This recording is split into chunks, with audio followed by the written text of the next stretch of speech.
relationship with God. What do you actually mean by that? Okay, Vinny, what do you think?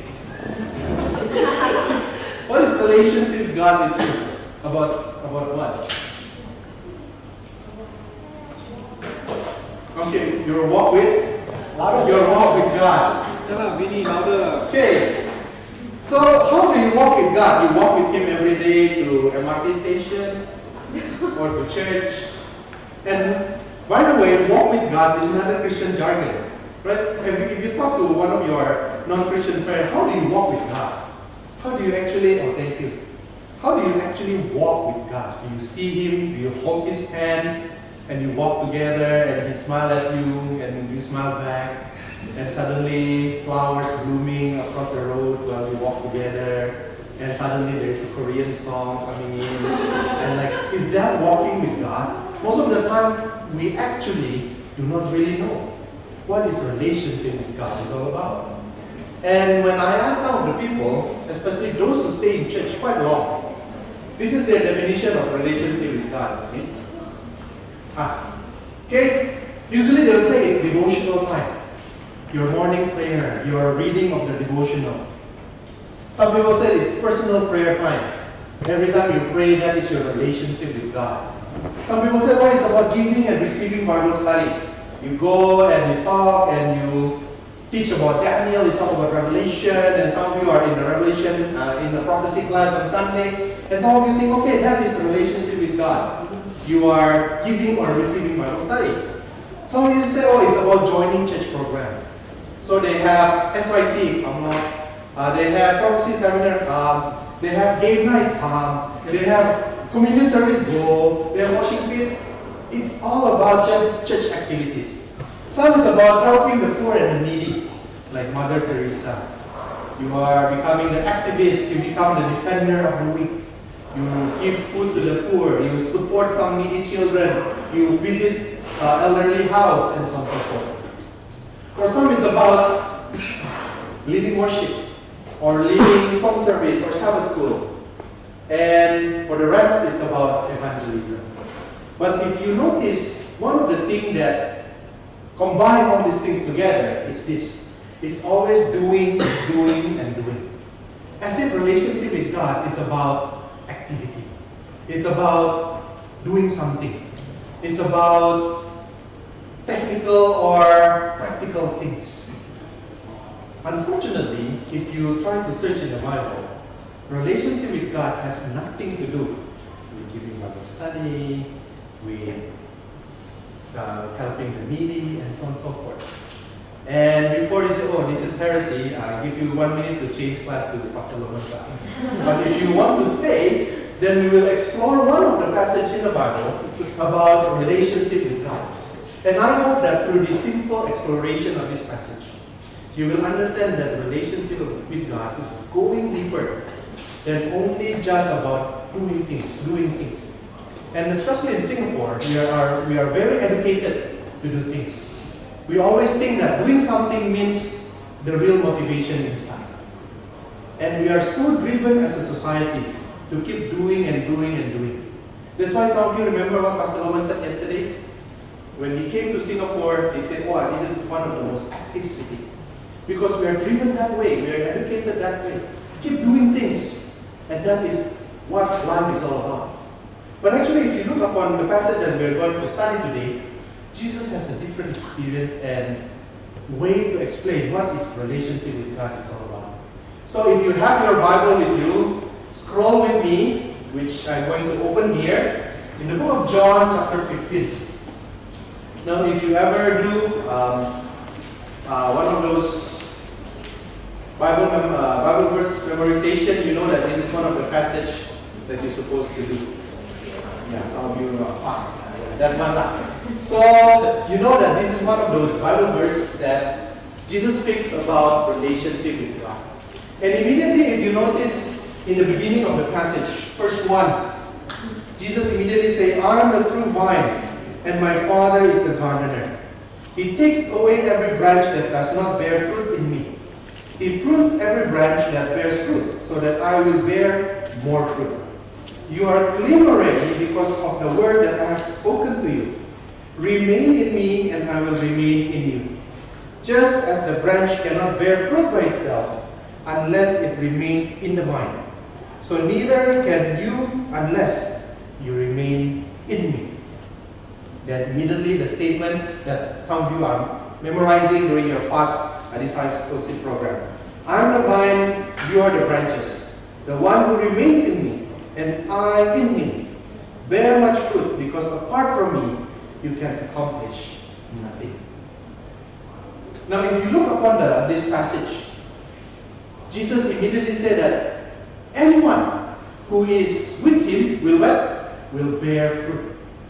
Mean that whoever considered that part of that group of people with Jesus, they will definitely produce fruits. But then Jesus said what? The key to bear fruit is what? The word remain. Which actually the most repeated word throughout the whole passage. If you notice, the word remain at least being repeated 15 times.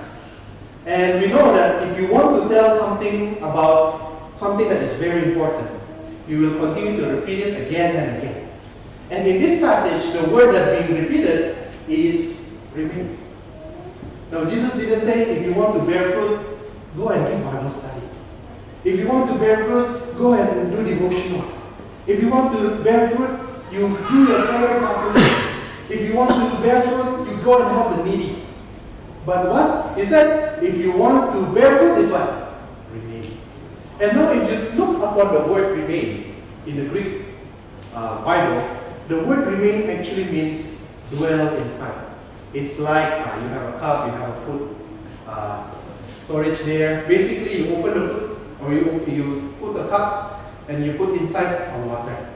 And the meaning of remaining simply means the water inside the cup. Means that you are dwelling, you are residing, you are staying with someone inside the house. Now when you stay in a house, do you move around? Not necessarily. You are basically staying within one place. You are basically continue to be in the same location. And so the question is, so does it mean when we are in relationship with God, we're supposed to stay? We're just supposed to do nothing? We're supposed to just relax and chill and just continue being with God in a way that nobody understands? Apparently it's not. Because this is what is important about remain. Number one, remain simply means that you are staying in the same place most of the time. Number two, it's a constant connection with the place that you are staying. For most of us who stay in your condominium, in your house, in your HDB flat, your flat do not jump around every day, right? It stays in the same place all the time. And it means what? The window that you see, the door that you see, the table that you see usually don't move around too much as well. And I remember when we moved a few years ago to Sumbawa, we found the place very nicely placed. For some of you who have been to my house, it's just 3 minutes away from Sumbawa MRT. And so as we found that house, for the first year, we're still not familiar with the things in the house. Because it's a rented house, we do not know the place and the location of many things.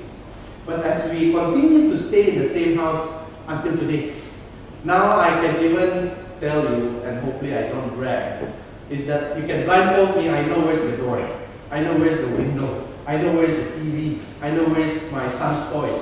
It's everywhere. And I know where everything. Why? Because I dwell, I remain, I stay at the same house for years. And that is the meaning of remaining in the context of this passage. Then there is a sense of protection and security.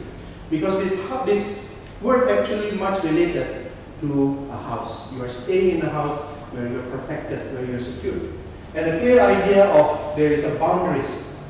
Because basically you are staying within certain space. When you are remaining in something, there is a boundaries. There is something that you can call yours. There is something that you call your neighbor. I cannot just walk into my neighbor's house and say, oh, that's mine. Because that's not the place I stay. Even though we know our neighbors very well, and many times they like to greet my son and give him all the snacks and cookies we banned from the house. And suddenly there is this neighbor in front of us, always knock. And we'll always have a gift for him. And being a good neighbor, oh, thank you, auntie. Then my son will like, what is that, daddy? Of course I won't lie. I said it's snacks, but you have to eat it according to what I say. And most of the time it didn't work. So it's still not clear though. So what is remain? What are you trying to talk about, Pastor? It's like, okay, you talk about house, you talk about stay, you talk about boundaries, you talk about what does it mean? And so the text actually explains. Can someone read for me John chapter 15, verse 7? John chapter 15, verse 7. Any volunteer before I volunteer? Pini again. If you abide in me, Yes. and my words abide in you, you will ask what you desire, and it shall be done for you. Okay, so what does the verse say? If you abide in me, and in what? In my words. And so remaining in the context of Jesus' statement is not such an abstract thing, but rather what he said, what in his words. And so when we dwell in his word, we stay in his word. We imagine that the word of God is like a house that protects us from the attack from outside. It provides us security. It creates boundaries. It allows us to know that we are indeed staying in a place where we're supposed to stay. That is exactly the meaning of remaining in the book of John chapter 15. In other words, when you explore the Word of God, when you read the Bible, try to think of it like a house. It's a place where you stay. It's a place where you are protected. It's a place where actually give you boundaries and limitations. Sometimes when we read the Bible, we say, oh, okay, the Bible say about freedom in Christ, joy in Christ, yes. But at the same time, the Bible also governs our life. Certain things that we don't do, sometimes we are asked by our friends, oh, why you stay this way on Sabbath? Why you do this and that? And sometimes we say, oh, my pastor said so, my church did so. No, it is because the Word of God is like a house, protecting us, giving us boundaries. We know our limitations, we know what we're supposed to do. We know that the same words also protects us. And so the first understanding of relationship with God, think of it like a house. Think His Word like a house, where you are actually staying. And this is the thing with house, your house, my house. The more you get exposed to it, the more familiar you are, the better it should be. And that is how supposed to be devotional life supposed to be. Sometimes we go to the devotional life and read the Bible and like, okay, I'll do this simply because I just came back from SYC and I got this spiritual hype, and then coming out from it and everything changed again. It means you're not staying in the house. You're staying in Marina Bay Sands. It's a hotel, it's beautiful, it's pretty, you swim, look at Singapore, everything. But nobody stay in hotel for a year or something. Most of the time it's just 3 days, it's just 4 days. And we need those kind of retreat. But when it comes to your personal devotional life, think of it like a house. A place where you stay. A place where you're actually doing things regularly. But then you can say, okay, so it's about Jesus and His Word alone? Well, yes, one of it. Because this is the thing about being in the same house with Jesus. Or we can imagine it that way. Number one, you will always have a constant exposure to Him, right? If you dwell in Jesus, stay in His close proximity, like it or not, you will always see the face of that person. My wife is outside, so she won't hear this. And so every day, I have to see my wife, right? Because I'm in relationship with her. Now, part of my job as a pastor, actually I spend more time doing family and marital counseling. And this is what I always tell my students of all, is that differentiate between wedding and marriage. In a wedding, you will always see the prettiest side of your partner. That's your wedding one, white gown, makeup and everything. In marriage, sometimes you wake up, you look on yourself, who is this? You don't even know. Because probably she's not the prettiest. I'm not the most handsome man anymore. But like it or not, because you are staying in the same house, you will always see them again and again and again. Now, I'm not saying that I'm bored. I'm saying is that there are many times we treat our spiritual devotional life like a wedding. It's pretty, it's beautiful, and we thought that is all. But if you look at the passage and look at it as dwelling in the house, it means that there will be moments where it's good, there will be moments when it's not good. But do you still have to do it anyway? Yes. There are times when my wife is not happy with me. Maybe I say something, and for those of you who know me quite well, sometimes I say first, then I think. So I offended few people along the way. And I offended my wife along the way as well, and we're still walking together a long time. And so sometimes there are times when she was not very happy with things that are happening in the house. But because we are dwelling together in the same proximity, in the same house, the relationship is still running. And that is the same thing with the thing that Jesus said at this passage. Then, the more you know the person, the more you know what he's going to say. The more you explore the Word of God, the more you will understand, this is what actually Jesus speaks to me. And that is why we always encourage people to memorize the Bible first. Some people think that memorizing is about, receiving some certificate, or you receive a Pathfinder honor because you can memorize the whole Bible and so on. No. It is because to the person that you are in relationship with, you need to know what they are saying. You need to understand what they are trying to tell you. The message needs to be clear. And then, when we see relationship with God in this idea, like a house, then you will understand that the whole reason of our Christian activities is simply what? Constant exposure. That is the word that if you forget anything I say, remember that word. Constant exposure. When you stay with someone for a prolonged period of time, you are constantly exposed to them. Then you start to learn about them. You understand what they're saying. You understand the things that they want. You understand the things that they don't want. And relationship always work that way. It is not so much about doing things. We can do all things with God, from devotional life, prayer, but if it all just activities for the sake of activities, believe me, you will get bored very soon. Now, I believe most of you here have tried devotional life, right? You have tried prayer life. You have tried all kinds of spiritual disciplines. How many of you have ever been to a camp like this, like SYC? The speaker is so awesome. Then, after that, you got so hyped up, like you became a saint for the whole week. Then after that, what happened? The second week,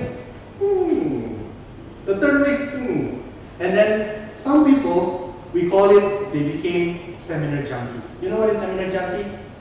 They need a preacher to inject them all the time with sermon, with powerful speaking, with things that will make them always hype, but they are relying on them. And so every seminar they will attend. Every revival meeting they will be there.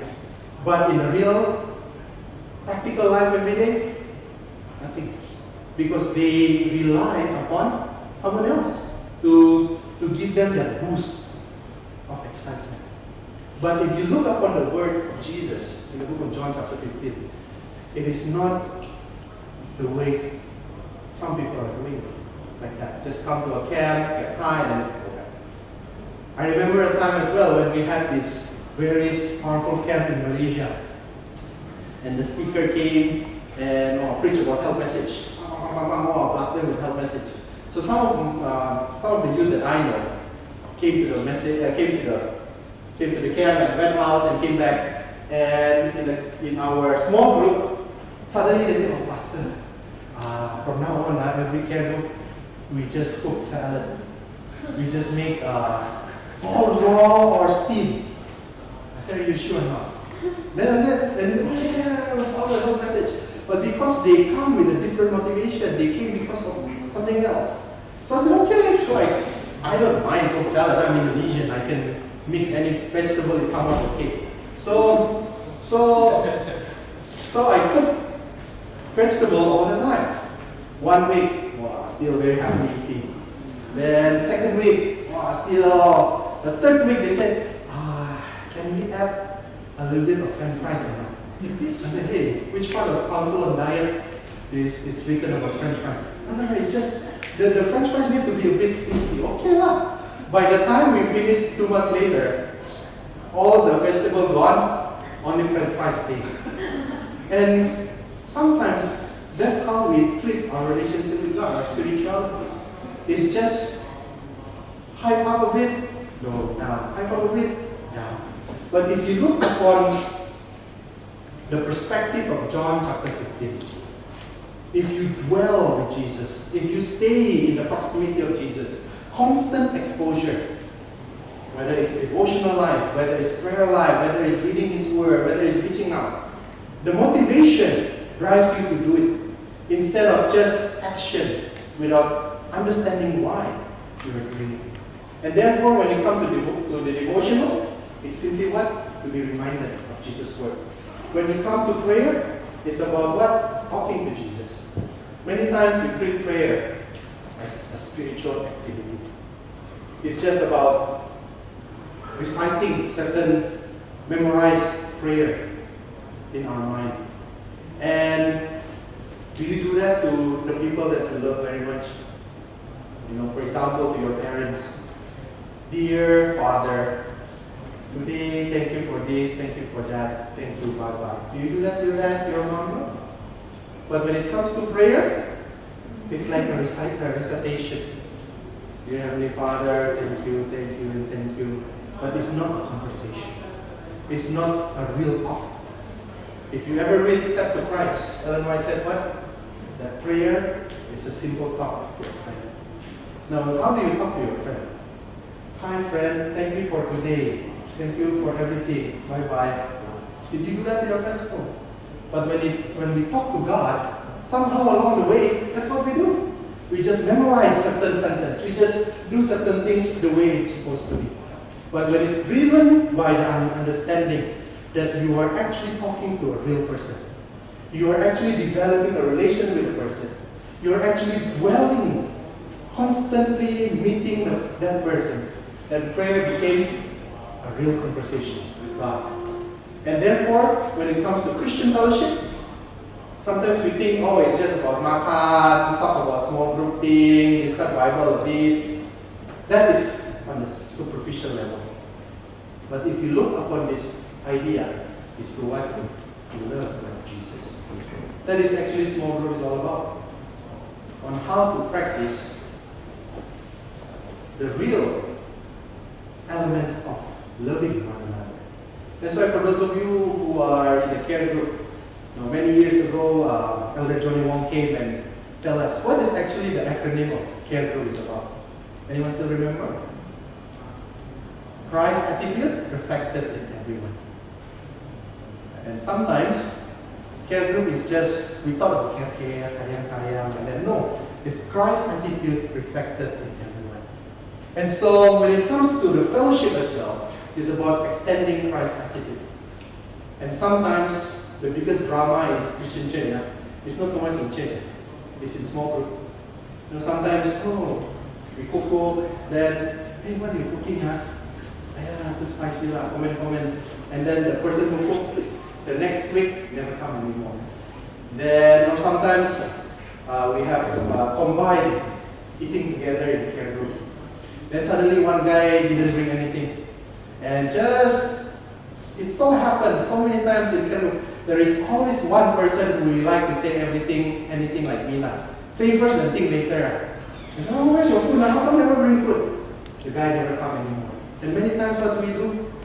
Okay, Lord, what to do? But if we look back upon this idea of relationship, this is where the real characters of extending our grace to them need to be practiced.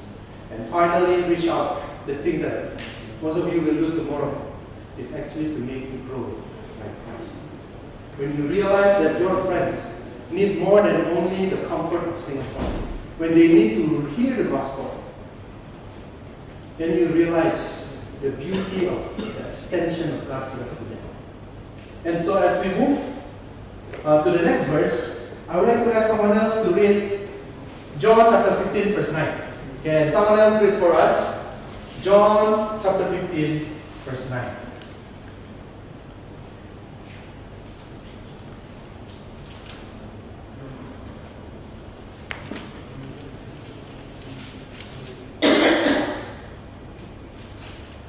As the Father has loved me, so have I loved you. Now remain in my love. Okay, so the second part of relationship with God is what? Remain in someone's love. Because how many of you ever fall in love with someone here? Okay, you don't have to raise your someone here. Yeah. For someone outside So anyone ever fall in love with anyone? Well, at least in the first SYC 2 years ago, my topic is about Christian relationship. And this year is about relationship with God. I think every time SYC I find out this topic like relationship. But this is the thing for those of you who have ever fallen in love with someone. You will make sure that there is a deep emotional expression toward that person. What is actually falling in love is all about? It's about your internal emotions, about wanting to know a person more, wanting to be in a close connection with someone, being in a close proximity of someone. Falling in love is also about committed, undivided attention to that particular person. Well, I can say that I love all of you, but I love my family more. And therefore, when it comes to spending time, when it comes to commitment, when it comes to priorities, honestly speaking, I will give my priorities more to the one that I love more. And when it comes to relationship with God, sometimes we forgot about that. That's why Jesus said what? You cannot serve, you must. You cannot serve God and mammon. Because if we say that we are committed to God, if we are falling in love with God, our priorities change. Our attention change. Whatever we do in life change. And sometimes we easily say, oh, I love you, God. But do we really spend the time that we're supposed to spend with someone that we really love? Do we really provide an opportunity for him to love us back? Sometimes those statements are being spoken easily, but when it comes to a deep, real relationship, let us think back about it. Falling in love is also about making a decision in life for a long-term connection. Especially because I'm dealing with a lot of couples, I always ask them, how many years do you plan your marriage will be? And every one of them are very upset. What are you talking about? I don't know. Maybe maybe your plan is just to get married for 3 years, then find someone else. Or maybe you just want to get married for a month, then next month you will find someone else. Hey, Pastor, how come you said that? Why? Because when you fall in love with someone, your hope is what? It's gonna be for eternity. Right? When you fall in love with, that's why they have that song. Most of you maybe do not know, it's in the 80s. When I fall in love, it will be forever. Anyone of you know that song? Some of you know. Welcome to my talk. But the point is, that is the expression of someone falling in love. They are looking forward for a prolonged or even eternal relationship. And so when it comes to relationship with God, do we have the same attitude and idea? That I want it to be forever and ever. It involves a desire to know the person that you love more. And that's why for some of us even go to the deeper level of stalking. You know? Like, oh, you like this girl, you like this guy, go on, go in Facebook and check. monitoring her Instagram every single minute. Following him wherever he goes, wherever he goes, asking, oh, where is she, huh? Oh, where is she going? Why? Because we want to know the person more. So when it comes to what Jesus said, dwell in my love, and we say that we are falling in love with God, do you really monitoring your relationship with God that way? You want, oh, I want to know where God is. I want to know what does he want. I want to know his desire. And that's why if you read a lot of songs in Psalms, what is actually the question that David asked of God? Lord, I want to know your will. I want to follow your commandments. I want to know you more. It is why, because that is the true expression of falling in love. We really want to know the person more. Nobody go and fall in love with someone and just know their name only. Oh, what's your name, Justin? Oh, my name is, cannot be me last time. That's it. Your relationship done. You're falling in love with each other. Nobody do that. Only by knowing them. And so when it comes to God, do you have that desire to really want to know that person more? Because that is what it means to dwell in this love. And like what I said, involves setting different priorities in life. And so when it comes to a healthy relationship, this is what is going to happen. And this is what I think relationship with God is all about as well. It is driven by emotions, but it's also driven by logic and principle. And as you explore in the Bible, relationship with God involves both. Now when it comes to relationship with one another, do you always just go by feelings? Some people unfortunately do that in their relationship. It's all driven by emotion only. So when bad things happens, they cannot think logically. They cannot think rationally. They only feelings. And when it comes to God, sometimes it happens that way as well. We only love God because we feel that way. We only love God because my mood is good today. We are only reading the Bible because I'm happy today, God bless me. But in every relationship, no relationship works that way. At the same time, some people are only driven by their logic, by their rationale, by their principle only. And they became this emotionless person that is very hard to fall in love with. But if you notice in the Bible, God is about both affectionate God, but also a very strong logical God. But most of the time, we only pick and choose what we like, or pick and choose what fits us. But if you look upon the Bible, the principle of God's relationship with us is this, and that is driven by choice. It means that He chooses to love you and me. He loves us with His feelings, but He loves us also with His principle. And beyond this truth is what? Someone making a bold decision to love you. Will we make the same thing with God? Because love by choice is something that is actually liberating. It's something that is actually redemptive. For example, you know a person that cannot be loved. Your feelings not really happy with that person. But at the same time, you know that the only thing that will redeem that person is your love. And so with whatever strength that you have within you, you make a choice to love that person. That is exactly what God's love is all about. That when we are sinners, what? Christ died for us. So, in half conclusion, because I'm still halfway through, in half conclusion, my proposal and my understanding on how to sustain your relationship with God is this. Your motivation must come before the action. What drives you to go and walk with God is more important than doing the things itself. Because the question that came to many of us is this: can motivation be wrong? And my answer is yes.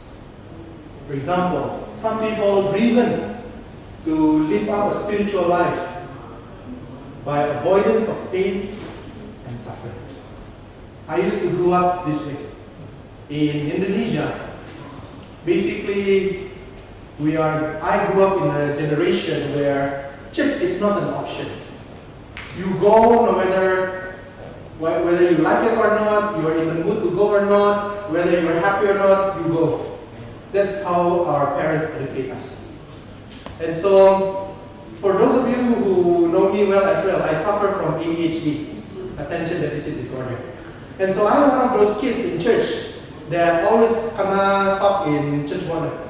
You know, this boy, and you know what? My father is the children ministry director. And so, hey, your son, always, because of my mental disorder, I guess, I always like to climb everywhere, always jump everywhere, like to jump, defy all. And so they use this method to make me listen. And that is fear factor. If you don't listen to the sermon, Jesus will not be happy. If you don't pray up, your name will be deleted from the book of life. If you don't follow Jesus, then Satan will make your life suffer. And so I grew up with the understanding that God is this angry God that is waiting for me to make a mistake and smite me with his thunder right away. And so in church, I lived in fear. Not because I want to obey, but because I'm avoiding the consequences. And many times when we go and we build our relationship with God, many times and many of us are driven by this motivation as well. Why you want to go to church? Because I don't want to go to heaven. Why you want to study the Sabbath school? Oh, because I'm scared if I don't study Sabbath school, God will get angry at me. Or why you want to serve God? Oh, because if I'm not serving God, I will not be in heaven. And many people want to go to heaven even when Jesus is not there.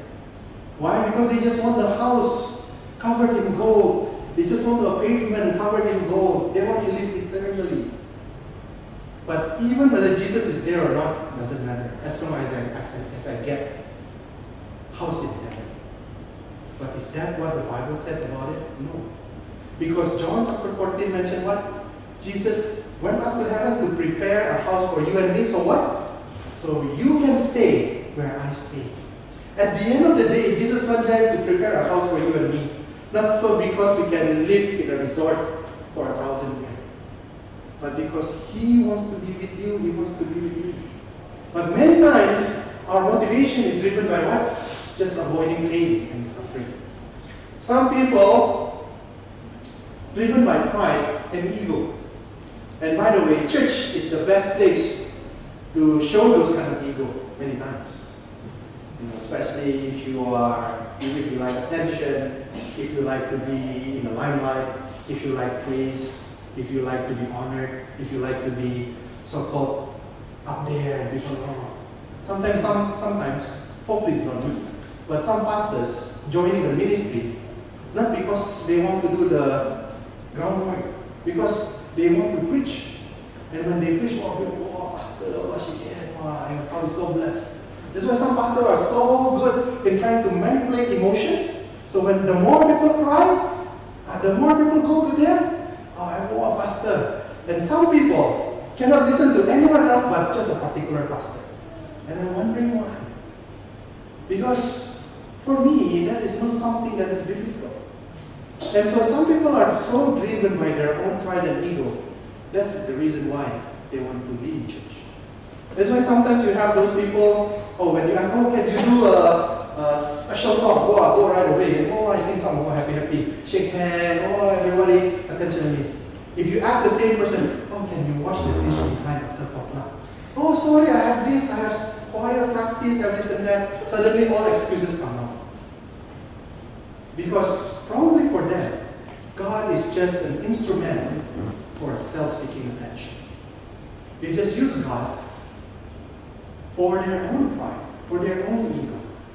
And sometimes that's why this also happens when relationship with God is just an evidence of your personal strength and abilities or some form of approval. You finish fast until what level? Until the advanced level. Saved. For some of us, we like to have all those patches on our Pathfinder sash. Sorry for those of you who are joining Pathfinder, I'm not trying to offend you.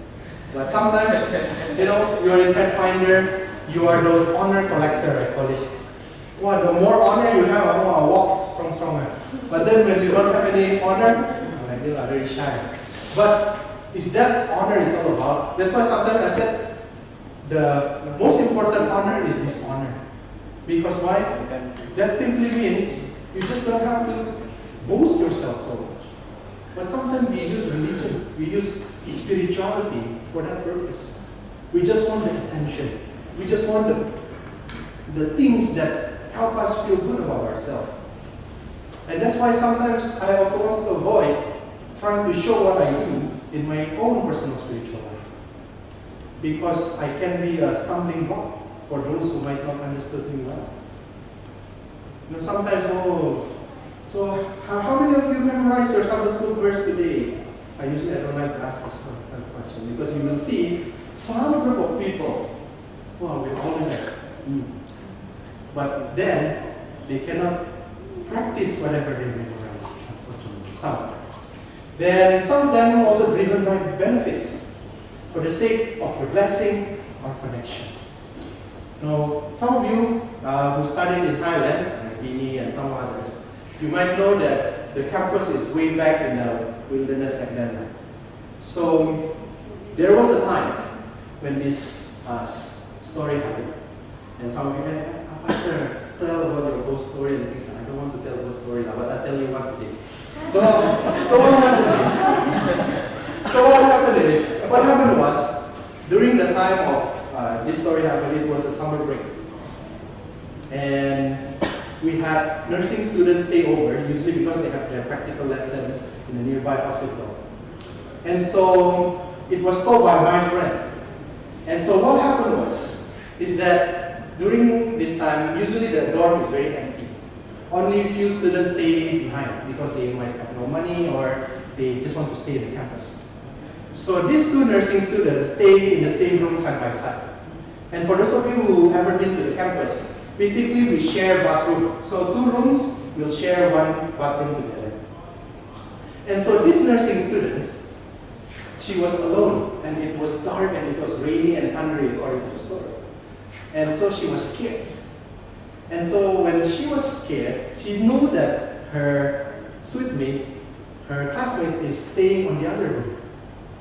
And so she was like, okay, I'm scared, like what's going to happen. So she decided that that night she wants to stay over and stay with her roommate, her suite mate. And so she went across the bathroom and started to knock on the door, on the other door of her suite mate. No answer. And she was like, what happened? I knew that she was there just a few minutes ago. And she kept knocking and knocking and knocking. Then she started to say, hey, can I stay over with you? I'm scared because it's dark and I don't want to stay alone. But there was no answer. So she dared herself to try the door. And apparently the door was unlocked. So when she went into the room, she saw her suite mate was on the floor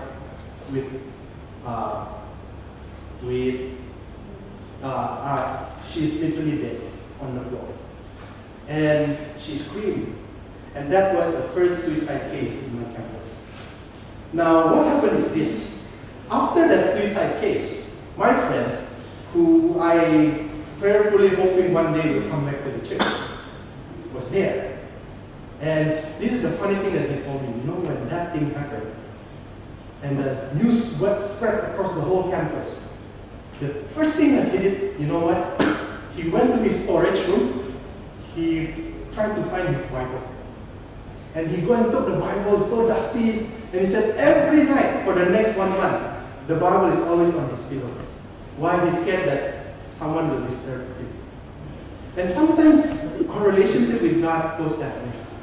We only get the Bible up when we got sick, when we need to pass our exam, when we hear God's story. That's why I don't like to tell God's story. When we are in danger. and we are looking for some type of amulet to block the evil power, then we go to the Bible. Then we pray. Then we start to read the devotional seriously. And so some people are motivated by what? Just benefits. Oh, this Bible is the power that protects me from the devil. But believe me, I have seen in my own personal life in Indonesia, which I have shared with some of you, the demon can recite Bible more fluently than among some of us. He knew the Bible very well. So for some of us who have, when I told the story, when my friend got possessed, this lady, my English teacher, came. And before her, there was a pastor came. So the pastor argued with him, with the demon, in Indonesian Bible. When this English lady came into the room, the demon looked at the English teacher, debate with her in English Bible. So the demon knows English and Bahasa Indonesia at least. He knows the word very well than most of us. So is it possible that some of us are driven by what? Just for the benefit.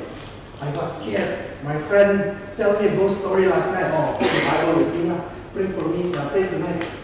Sometimes you say, oh, let's just pray because tomorrow I got an exam. Then we pray.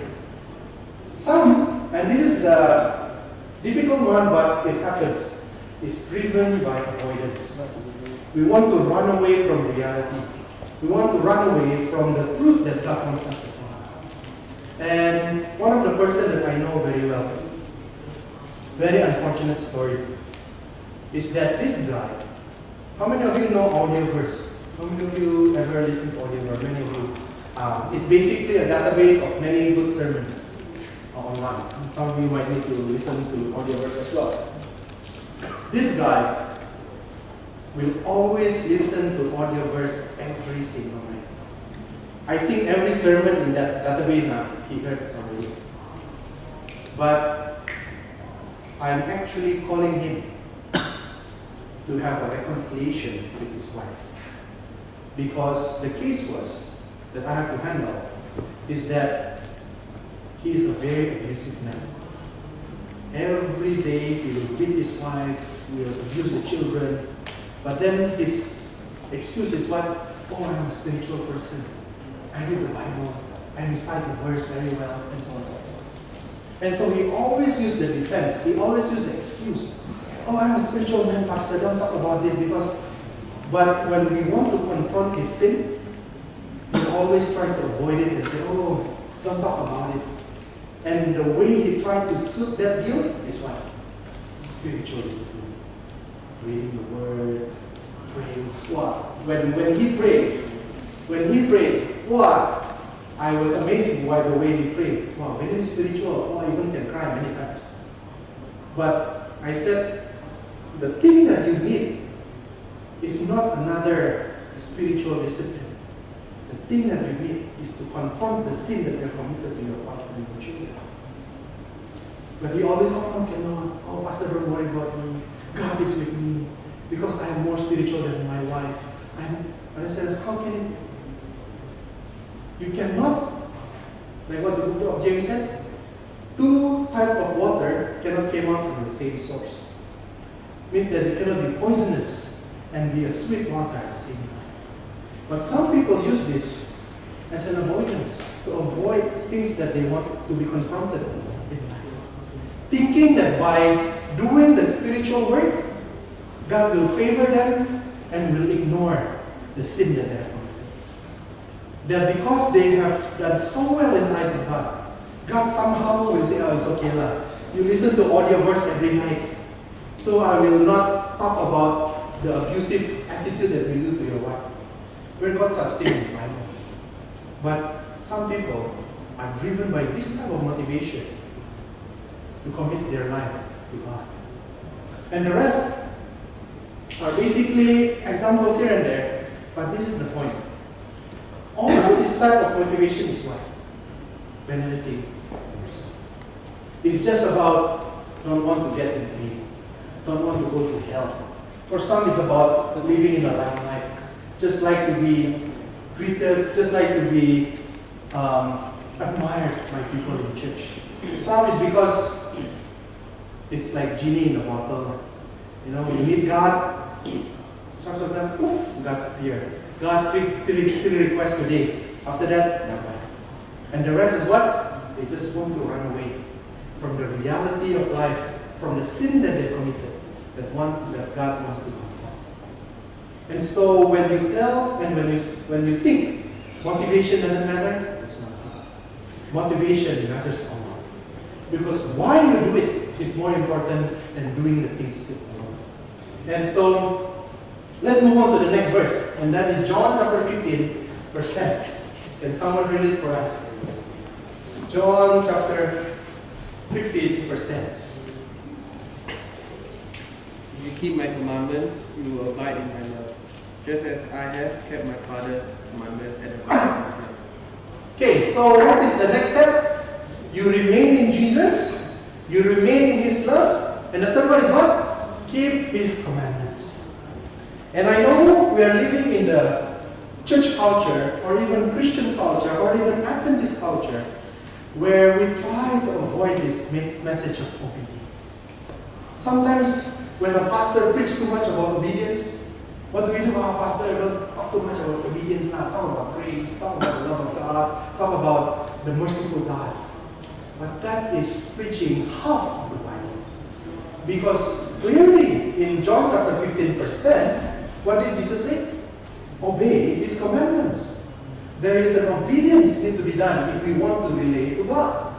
It is not so much about an obligation, but an indicator of a relationship. What actually the core of obedience? Following certain law, following certain commandments, listening to someone else's instruction. And many times we think that Christianity is all about freedom. It's all about being freed from sin and receiving the grace of God abundantly. Yes. But if you look upon the message of the sanctuary, which some of you want to learn more, when the high priest entered into the most holy place, what is actually the things that he do inside of the most holy place? He sprinkled the Ark of the Covenant 7 times, but in 2 places, on the top and at the bottom of the Ark, indicating what? The top indicating the grace of God, but on the bottom is mercy. Means what? Grace and obedience must come hand in hand. And so, for those of us who claim ourselves as Adventists, obedience is not an option, it's part of your spiritual life. Obeying God's commandment is not because, okay, I need to do it because that's what I'm supposed to do. No. But because it's driven by the same motivation of love that you have for Him. Now, in my place, in my house, we don't have a 10 commandments of marriage. Thou shalt not play games too much. Thou shalt not purchase things too much. Don't have. But I know with all my heart, if I spend too much time building my model kit, I enjoy building plastic model, tanks, airplane, those things. And I can spend hours with it. For some of you who would like to join the life group, we have a life group as well. But basically, my wife sometimes will stare at the door and like, are you done? And I said, not yet, it's still spraying. And I know that she will be like, not happy. But we don't have on our wall, thou shalt not spend too much time with model kit. And so in every relationship, there is always a written or unwritten rules. But sometimes we have this idea that in Christ there is no more rules, there is no more law, there is no more obedience. But what did Jesus say? Jesus is fulfilling the law, not abolishing it. And therefore what? Obedience is still part of it.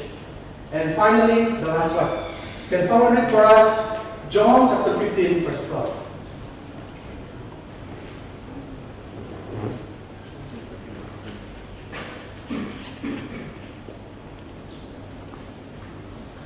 John chapter 15, verse 12. John chapter 15, verse 12. This is my commandment, that you love one another as I have loved you. Alright. And so, dwell in Jesus, remain in His love, obey His commandment, and the last part is what? Love one another. And in this particular statement of Jesus, He wants us to experience this love because of this flow. It comes from His Father to Jesus, Jesus to His disciple, and His disciple to His fellow disciples. And therefore I say to you, love one another. And by learning to love one another, they will understand the true meaning of the Father's love that they have witnessed from Jesus. And once they have learned this love, then they need to what?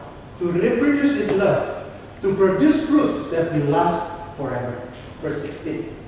And so this flow of love that we share from God to ourselves, to our fellow friends, need to be extended to our friends. Now tomorrow, many of us will go and visit our fellow friends. Many of us will go and try to reach out to those who have been in church, but now no more there. And believe me, it's not going to be easy. I'm not trying to dishearten you, but I've been through those kind of visitation many times. From the slam at the front of the door, someone just cut you off on the phone, and someone will say, oh, why you come now? Where were you when I need you the most? Sometimes it's our mistake as well. And so rejection will happen. And when you want to extend that love to those who try to reject it, don't expect it's going to be, oh, hi, long time no see, welcome. Thank you for visiting me. Maybe some of you will experience that, but some others will be, no, why now? Why never come before? Why suddenly message me? I'm busy and so on. And you will realize that this is where the extension of love that Jesus talks about is going to be a reality. Sometimes we enjoy those who are lovable, those who are very nice friends, those who are very, very helpful to us. Chia Hong and I have devised a formula for youth ministry. We identified that there are 4 types of youth in Singapore. Number 1 is those who is problematic but very helpful. Number 2 is those who are not problematic and very helpful. We like this type. Then the third one is those who are not problematic but not helpful as well.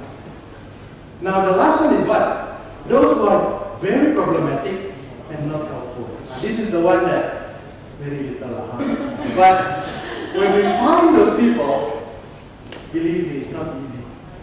Ask them for help, no. Can you come to the camp? No. Can you help your friends? No. Everything, no. But yet, when it comes to complaining, giving feedback to Pastor Johnny, Pastor Bayu, like this, let my boss come. No, he's very kind boss. But we always get a feedback. Oh, some of the youth like say, oh, you're not helpful, you're this and that. I accept all the feedback. But at the same time, I realize not all of us are having this type of characteristic. And easy to love the one that is very little problem, very big help. Very easy to love. The one that is big problem, big help, and this big help. The one that is little problem but little help also, leave them alone. But the one that is big problem, little help, how to love them? How if tomorrow from all these categories, 4 categories, you will get the big problem, little help more? What are you going to do? Relationship with God is about what? Extending that love to one another. And so, at the end of this workshop, I just want to have a few questions to ask yourself. Number 1, what is actually your motivation in doing your spiritual discipline in your daily life? What is your motivation? Is it because you're scared you will not go to heaven? Is it because you're scared that your name will be deleted from the book of life? Or is it because you finally understand that in order for me to fall in love with one another, to fall in love with God, you need to dwell with Him? What is your motivation today? Is it because you just want to be acknowledged as a good youth leaders? Because you want to be known as, oh, this is the good one, the nice one. You want to be there to be saluted as the example of others. Or is it because you just trying to gain benefit? Because Jesus somehow more powerful than any other God. Now studies has been shown, and I've been sharing this a few times in few youth groups. They have conducted a simple survey in US, Christianity Today magazine. They asked 200,000 Christians, what is the first thing you do during the time of emergency? You know what is the highest answer? Call 911. God is like 3 or 4. Why? Because at the end of the day, believe me, if in Singapore, emergency happened, you call 995 and you pray to God, ambulance come faster than your answered prayer. And so sometimes we think that, oh, God is all about benefiting me. God is about just heal me, help me, those things. But if you look at the complete picture of John chapter 15, it goes beyond just the benefit that you can gain. How do you show your love to God in your activities? Is it only in your actions, or is it simply your lifestyle? The way you do things, the way you talk, the way you think about things. Have you tried your best to obey God in your life? And then, have you been loving brothers to your sister, to your fellow members, and will practice it? We will go and try to contact many of them back, and we'll see what will happen. If my theory is correct, there will be more those who will not really welcome you than those who are going to open you with that quiet arm and welcome you. How are we going to practice this love? The commandment that God has given us. And so, after all this long talk, so what is the practical thing to bring home? Okay, I give some. Okay, so number 1, discover time, situation, feelings, and location, or people that you find give you more motivation to be more connected with God. Now, I know some of you will find this is weird, but because of my background, growing up in the jungle of Indonesia with all the beautiful nature, and especially beside the river, it's very hard for me to have a devotional life in Singapore. Because why? You go out, car everywhere, ding, everywhere, and people are so busy doing their own thing. So I found the thing that works for me for my devotional time is this. I will go to my bathroom, I will lock the door, I will run the water like a river, and I will have my beautiful devotional. Yeah, I know some of it is so nasty. Well, for me, it's peace. It's really the time where I really dig into the Word of God, and I found it's very insightful. Now, I'm not trying to say that all of you need to do the same thing like me. Then all of your pastors say, how come all of you now start to lock yourself in the bathroom long, man? And you say, Pastor Bayu said so, no. But find a special time that you find that you are connecting with God more. Some people said this is what we call a spiritual pathway. Names can be different. It's all up to you. But what is important is this. Make sure that you have a special time where you find you are more at peace with God. Maybe in a specific time of the day. Maybe some of you enjoy devotional time in the morning. Some of you enjoy devotional time after work. Some of you enjoy devotional time in your office. I don't know. But find a place or situations or feelings that you find give you more motivation to be more connected. Some of you are more people person. You enjoy doing devotion with someone. Now I'm naturally a very introvert by nature. I can stay in my room forever and ever without meeting people. It's okay. But for some others, my son is a very extrovert boy, which is very, very challenging at times. Because he likes people, I'm a very reserved person. So every time we are in the playground, like I have said with some of you, he will be the first one to make a move to go and approach his friends. And most of the time it's the girls. And so he will go around and walk and play. Then he will come back sometimes with food in his mouth. And I said, who gave you? Oh, that auntie over there. How come you can get? Oh, I asked her. Huh? You just asked like that. Yeah. So I have to go, oh, thank you. I don't even know who are they. But some people enjoy people, like my son. And so some of you, maybe you are motivated when you have friends to have a devotional time with you. For me, when someone wants to have a devotional time with me, I get burned out because I need quiet time. I need time to be really reflective on my own. But some of you find reflection from someone else. And so if those people are really helpful, do it, try it. Number 2, explore which way you find yourself finding joy in doing things with God. Of course, we cannot stick into that alone, but at least you start somewhere. If you enjoy service, do it more. If you enjoy giving Bible study, do it more. If you enjoy studying the Bible, do it more. If you enjoy exploring prophecy and things, do it more. If you enjoy talking to people, talking to strangers, make an effort to use the opportunity that God gave you to develop your spiritual gift and talents to build a deeper relationship. Because what is the key word again? Constant exposure. Whether you are doing the Word of God, whether you're reaching out, whether you're praying, do it more. And then the third one is find a friend who is able to be your spiritual friend and not only your casual friend, and start to work on your relationship with God together. I really agree with what Pastor Loman said yesterday. Find a partner that is spiritually stronger than you. And I totally agree with that. Because by God's grace, I found someone. Now, if any one of you are looking for a life partner, well, call me. But look for something that is stronger, not only in attitude, in personality, or in income, but also in spirituality. Find someone that will support you, not only in worldly life, but also in spiritual life. Of course, it's not always that ideal, but let's aim for that. Because you never know the powerful effect of a praying girlfriend or girlfriend for now, and in the future, praying spouse and praying parents one day.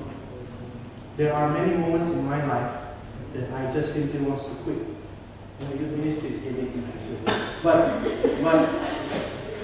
there are times in my life where I just tell God, I want to quit. You know why I have to spend my life serving God in this way and tiring, stressful. After everything that I've done, people still complain. People say, Pastor, your service VP lah. Cannot tahan it. No kind of things. And sometimes along the way, you cannot find answer. But then God provides these people. I'm not trying to say you have to find a spouse for that. But I'm trying to say find a spiritual friend that can be there and say, hey, be strong and courageous. John and Joshua 1, verse 9. Do not be dismayed. Because there were times when I emailed my wife, my ex-girlfriend back then, and that was the verse that she said. Find a friend who is not only going to be with you to thick and thin outside, but also to walk with you. To practice what? Loving one another. It doesn't have to be a romantic friend. It can be any friend. It can be your mentor. It can be someone in church.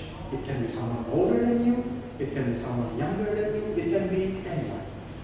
But when Jesus gave his commandment to his disciples, he did not forget his statement. That at the end of everything, if you look at the end of the passage of John chapter 15, what was the last thing that he said?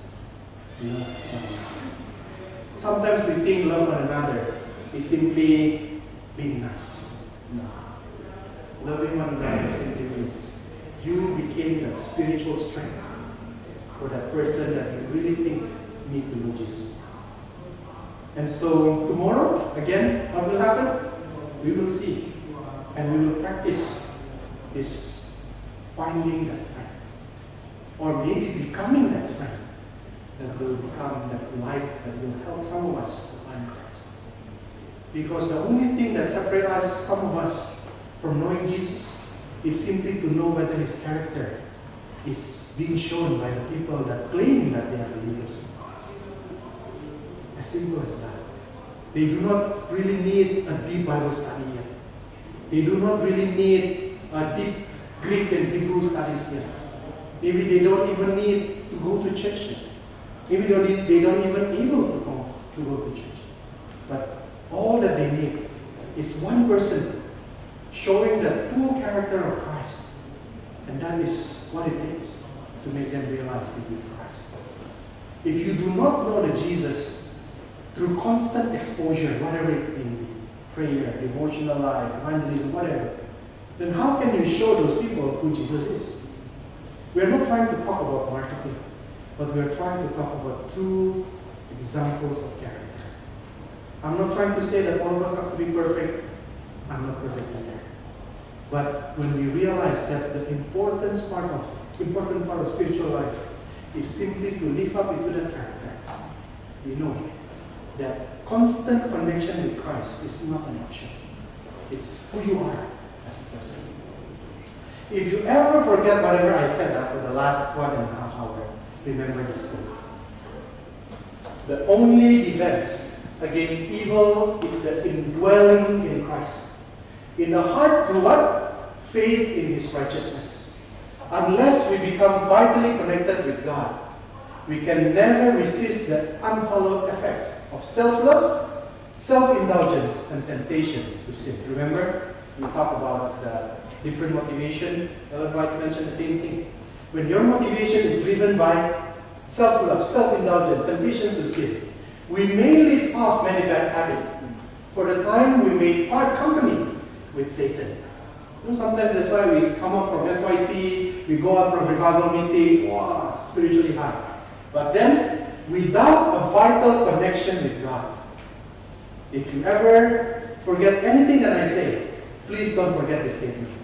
But without a vital connection with God, through the surrender of ourselves to Him, moment by moment, we shall be what? Overcome. Without a personal acquaintance with Christ and a continual communion, we are at the mercy of the enemy and shall do his bidding in the end.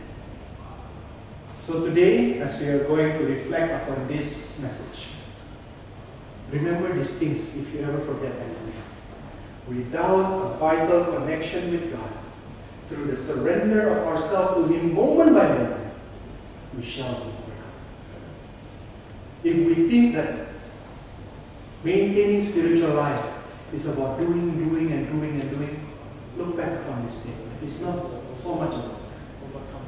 It's dwelling in the presence of God spiritually, which means what? Your mind and your action is making a bold decision to do what you need to do. To take the decision to really drive yourself to do what you need to do. That's why the Word of God is like the bread of life and not a cake for an event. Many times we took the Word of God like it's a cake for a celebration. But it is a Word of God, it's a bread of life. Means what? It's something that we take every day, constantly. How many of you still remember what we ate yesterday? Okay, one. Anyone else still remember? 2, 3. Okay. Is it because it's good or because it's so-so or? Never mind. But how many of you still remember what you ate on Monday? Anyone of you still remember what you ate on Monday?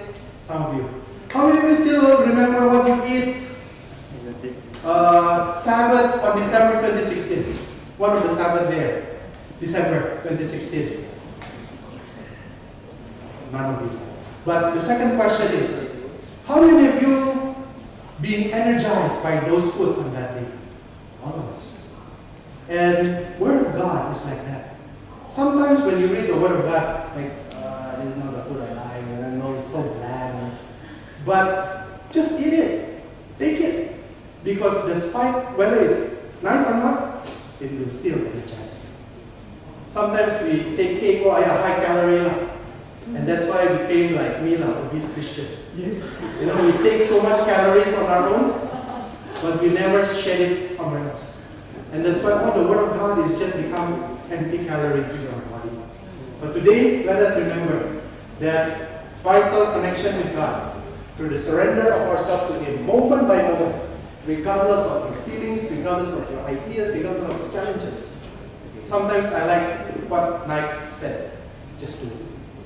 So you say, oh, Pastor, how to sustain my Bible study? Of course, motivation important. Then after you understand motivation, what? Just do it. Oh, but I don't know how to read. Just do it first. Sometimes we, oh, I want to know too many things. Just do it. Read the gospel. Read, I want to say Chronicles. How many of you enjoy Chronicles? Many of you. Very little. But just do it. Because at the end of the day, what matters is what? Constant connection with God. So let us close this meeting with a word prayer, and hopefully what we have learned here will benefit you one way or another. Father in heaven, we'd like to say thank you, Lord, for the opportunity that we can learn a little bit more about how it means to have a sustained relationship with you. It is not so much because we have to do so many things, but because we have to dwell with you. That we have to be in the place where Jesus wants to be, where we can have a constant connection with Him, where we can dwell in His love, and when we can extend His love to one another. So Father, today as we want to surrender our life to you, we want to give all our heart to you. Take us as we are, Lord, sinful, wretched human being, but yet because of your grace, you have given us an opportunity to be your sons and your daughters. So thank you, Father, for this opportunity that we can learn together. And may your name be glorified continually. For we pray in Jesus' precious name.